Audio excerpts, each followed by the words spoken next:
Hello everyone, my name is Rich Pearson. I'm a professional counsellor and psychotherapist based in Falmouth, and today we're going to be talking about person-centred therapy.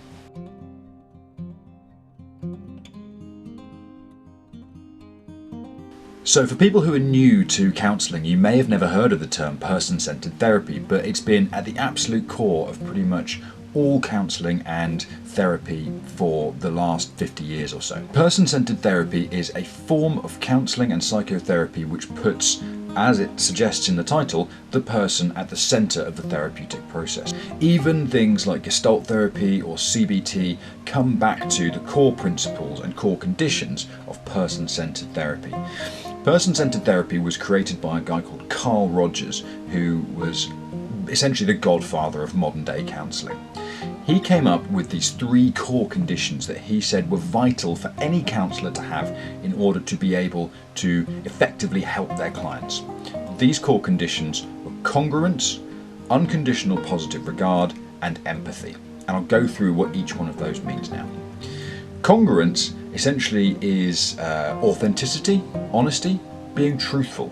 It means being honest with your clients. Now, it doesn't mean necessarily being brutally honest, and it also doesn't mean bringing in essentially the counsellor's own stuff to the session. Unconditional positive regard, it may seem like it negates the last one, because unconditional positive regard essentially is saying that counsellors should not be disapproving of anything their clients bring into the session. They shouldn't be judgmental, and they shouldn't bring their own agendas into the session. It should all be about what the client wants to bring. And this can be anything from sexual preferences to political attitudes to religious beliefs or anything like that.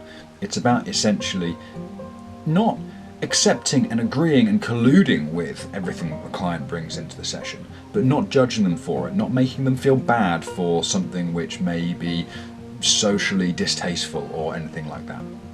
And then finally, empathy. Empathy was one that was really tricky for me to actually learn and understand when I first started counselling. And it's a very subtle difference between empathy and sympathy. Empathy is essentially a way of saying, I'm feeling what you're feeling. I'm right here with you. I'm going through it with you. Even if you haven't shared the exact same lived experience, it's so important for the therapist to be able to say, I'm here with you. So sympathy is basically where someone says, oh, I feel so terrible for you. Oh, I'm so sorry. Empathy is, that must be really hard for you. I'm right here with you. Tell me more about it. You see the difference? It's not always easy to spot it straight away, and it took me a very long time to really learn what it meant in a therapeutic setting. But how do these things work together? So congruence, as we say, is about being honest. It's about being our authentic selves with the client. It's not hiding behind a professional or personal facade of any kind.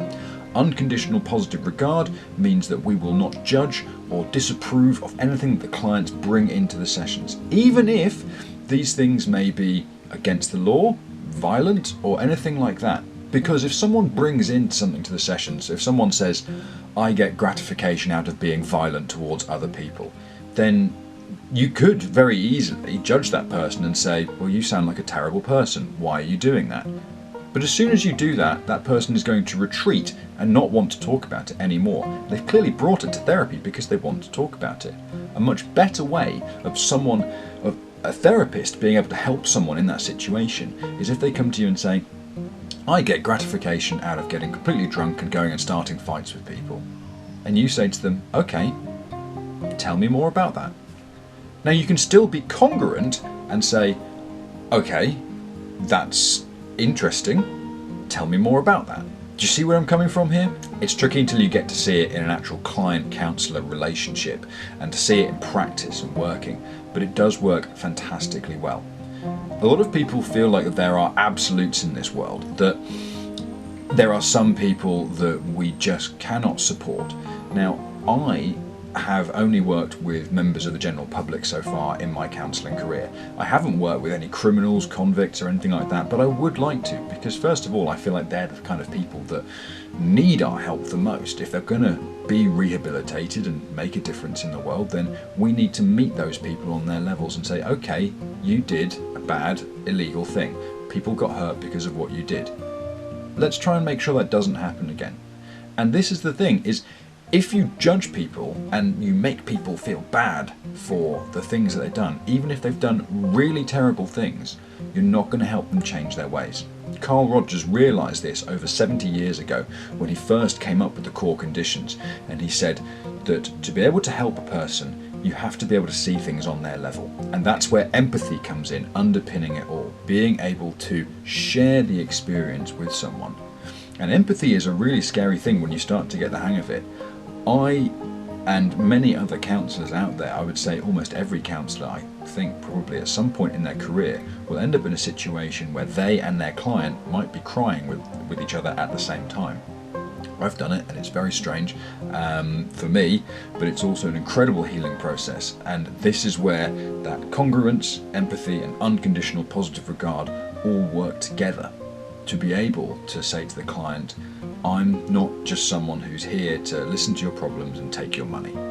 I'm genuinely here and invested in the process of you improving your life and becoming a better person in whichever way that we can work together to make that happen. So to recap, person-centered therapy is a form of counselling that involves the counsellor being there for the client with those three core conditions: congruence, unconditional positive regard, and empathy. There is a lot more to it, and there's a lot more stuff that we could go into. It's important for people to understand, especially for people whose only experience of counselling or therapy has been CBT, which is cognitive behavioural therapy, which is what is most commonly prescribed on the NHS in this country, in the United Kingdom, that it may not seem like the counsellor was using all of those things. However, they do underpin everything that they do, or at least they should do if they're a good counsellor. Thank you very much to everyone who has watched, liked and subscribed to these videos. I hope you've enjoyed it and hopefully learned something. If you've got any questions or queries, please put them in the comments below, and I hope I'll see you tomorrow for our next video. Thank you very much.